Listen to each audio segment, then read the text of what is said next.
रामायण की कहानी में सिर्फ श्री राम के सीता से विवाह, वनवास और रावण से युद्ध की कहानी ही नहीं है। इस कहानी के पीछे भी कई कहानियां छिपी हुई हैं, जो मन में उठ रहे कई प्रश्नों के उत्तर देती हैं। हम सभी जानते हैं कि रावण को मारने के बाद श्री राम सीता माता को लेकर वापस अयोध्या आए थे, लेकिन एक धोबी के कहने पर उन्होंने माँ सीता को अपनी चौखट से बाहर निकाल दिया था। हम सभी के मन में सवाल आता है कि दूसरों के साथ न्याय करने वाले मर्यादा पुरुषोत्तम राम ने अपनी ही पत्नी के साथ ऐसा अन्याय क्यों किया था। सीता माता को वन में अपने गर्भावस्था का समय व्यतीत करना पड़ा था और फिर उनके 2 पुत्र लव कुश हुए थे। महलों में राज करने वाली सीता माता ने 14 वर्ष के वनवास के बाद भी महल का सुख नहीं भोगा। इसके पीछे की कहानी है उन्हें मिले एक श्राप की। ये बात तब की है जब सीता माता अपनी बाल्यावस्था में थी। एक दिन वो अपनी सहेलियों के साथ बगीचे में खेल रही थी। सीता, कहाँ छुपी हो? सीता। सखियों, सीता तो कहीं भी नजर नहीं आ रही है। लगता है सीता किसी वृक्ष के पीछे छिप गई है।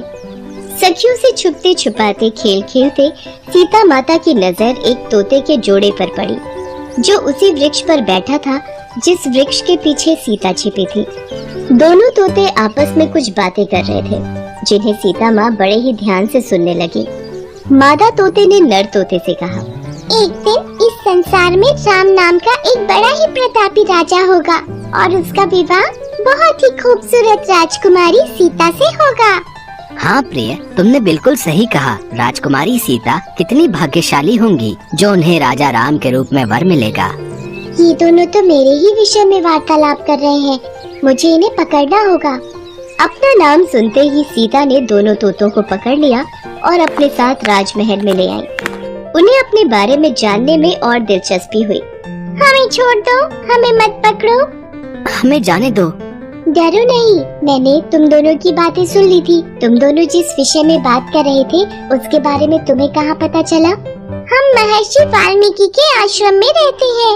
हमने वो सारी बातें महर्षि वाल्मीकि के मुख से सुनी है। जब वो अपने शिष्यों को ये बता रहे थे तब हम वहीं थे। जिस राजा जनक की पुत्री सीता के बारे में तुम लोग बात कर रहे हो वो मैं ही हूँ। मुझे राजा राम के बारे में और बातें जाननी है। तुम दोनों मेरे साथ राजमहल में रहो, मुझे इस बारे में और बातें बताना और तुम्हें यहाँ सारी सुख सुविधा मिल जाएगी। राजकुमारी सीता की बात सुनकर दोनों तोते घबरा गए। हम गगन पक्षी हैं, पिंजरे में बंद होकर हम जीवित नहीं रह पाएंगे। हमें आजाद कर दीजिए। जब तक मेरा विवाह राम से नहीं हो जाता तुम्हें यहीं रहना होगा। अच्छा ठीक है, मैं तुम्हें आजाद कर देती हूँ, पर ये मेरे साथ रहेगी। मैं गर्भवती हूँ और अपने पति से वियोग नहीं सह सकती, मुझे भी जाने दो। नहीं, मैं तुम्हें नहीं छोड़ूंगी, तुम मेरे पास ही रहोगी। सीता का बालक मन ये बातें नहीं समझ सका और वो जिद पर आ गई कि जब तक राम से उनका विवाह नहीं होगा वो उसे नहीं छोड़ेंगी। इसके बाद मादा तोता दुखी हो गई और क्रोध में उसने सीता माता को श्राप दे दिया।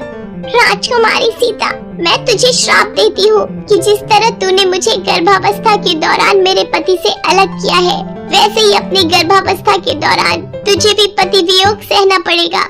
इतना कहकर उस मादा तोते ने अपने प्राण त्याग दिए और उसी समय उसके दुख में नर तोते ने भी अपने प्राण त्याग दिए। सीता को बहुत दुख हुआ, लेकिन अब बहुत देर हो चुकी थी। इसके बाद जब वो गर्भवती हुई तो उन्हें अपने पति से अलग रहना पड़ा और ये श्राप ही इस बात की वजह बना।